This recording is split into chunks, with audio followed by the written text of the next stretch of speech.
laporan pengamatannya, yaitu terdiri dari strukturnya. Struktur laporan pengamatan ada 3: pernyataan umum, hasil pengamatan, dan kesimpulan. Setelah kalian buat kerangka laporan pengamatan, ya, kalian tuliskan dulu ya kerangkanya. Kemudian kalian lanjut ke tahap yang kedua, menuliskan pernyataan umum. Nah, di dalam pernyataan umum ini yang harus kalian tuliskan, yang pertama adalah identitas, ya, bisa nama dan kelas. Nah, kalian boleh cantumkan.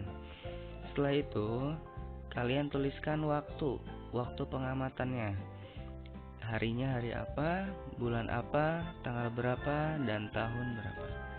Kalian tuliskan. Kemudian objek yang diamati.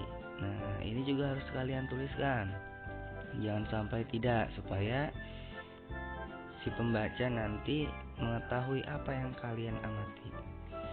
Kemudian tempat. Nah, tempat di mana kalian melakukan sebuah pengamatan itu. Dan yang terakhir, yang pasti adalah tujuan. Tujuan pengamatannya harus dituliskan supaya tahu apa target dari kalian melakukan kegiatan pengamatan itu. Nah, setelah menuliskan pernyataan umum, kalian menuliskan hasil pengamatan. Nah, menuliskan hasil pengamatan yang telah dilakukan bisa berbentuk 2 macam. Yang pertama ada poin atau pokok pengamatan, dan yang kedua deskripsi atau penjelasan. Jadi ada 2 model dalam menulis hasil pengamatan. Dalam menuliskan hasil pengamatan ada 2 cara. Yang pertama ada dengan cara menuliskan poin atau pokok pengamatannya. Terus yang kedua adalah menuliskan deskripsi, dengan cara menulis deskripsi atau penjelasan. Bagaimana contohnya? Nah, contoh bentuk penulisan hasil pengamatan yang pokok pengamatan atau poin-poinnya. Contohnya seperti ini.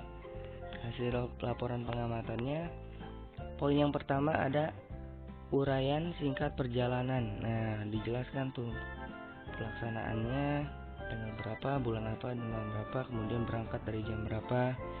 Kemudian dijelaskan tuh kami melewati kebun binatang Curug Solo, tiba di Candi Prambanan jam 9.30.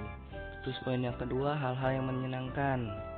Nah, dituliskan tempatnya bersih, candinya banyak, kemudian bisa melihat patung Roro Jonggrang dan Lembu Andini di dalam candi. Terus bertemu dengan juru kunci candi dan diceritakan kisah terjadinya Candi Prambanan. Kemudian ada membeli oleh-oleh untuk kenang-kenangan. Dan itu adalah hal yang menyenangkan dalam kegiatan kunjungan, ya, kunjungan ke Candi Prambanan. Terus poin yang ketiga, hal yang menyedihkan. Kemudian yang ketiga adalah hal yang menyedihkan. Banyak sekali pengunjung sehingga suasananya menjadi sumpek. Ada beberapa candi yang rusak. Nah, poin-poin pengamatannya yang pertama ada 3 poin, ya. Ada uraian singkat perjalanan, kemudian dituliskan poin-poinnya. Kemudian ada poin yang kedua, hal-hal yang menyenangkan, berikut dengan poin-poinnya dituliskan. Kemudian poin yang ketiga adalah hal yang menyedihkan, dan kalian tuliskan poin-poinnya. Nah, ini adalah contohnya, jadi berupa poin. Dan ingat, hasil pengamatan harus sesuai dengan tujuan dari laporan pengamatan. Contoh bentuk penulisan hasil pengamatan yang kedua yaitu deskripsi atau penjelasan. Nah, ini adalah contoh bentuk penulisan hasil laporan pengamatan. Yang di atas itu adalah bagian pernyataan umum, terdiri dari judul pengamatan, pengamat, tempat kegiatan, hari atau tanggal, waktunya, objek pengamatan, lomba kebersihan kelas, tujuan pengamatan untuk mengetahui pelaksanaan lomba kebersihan kelas. Nah, hasil pengamatannya seperti yang kalian lihat, berbentuk deskripsi atau penjelasan. Jadi berbentuknya seperti paragraf ya. Ini adalah deskripsi atau penjelasan. Jadi ada dua macam bentuk. Yang pertama dengan cara menuliskan poin-poin penting. Jadi apa saja yang kalian amati, kalian tuliskan dalam bentuk poin. Ada juga yang dituliskan dengan cara bentuk deskripsi atau penjelasan seperti paragraf ini ya. Jadi terserah kalian saat menuliskan hasil pengamatannya, mau berbentuk poin boleh, atau mau berbentuk deskripsi atau penjelasan.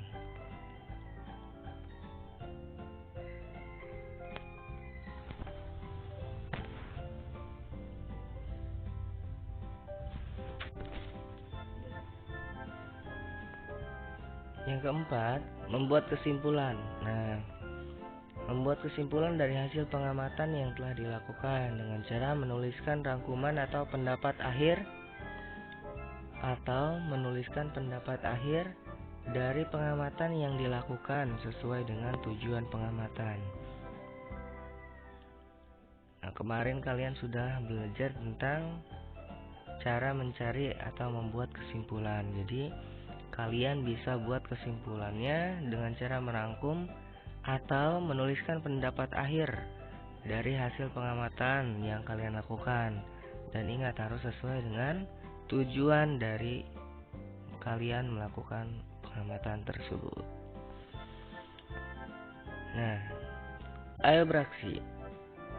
Beraksi apa ya? Kalian pasti memiliki tempat favorit terdekat di sekitar lingkungan tempat tinggal kalian kan?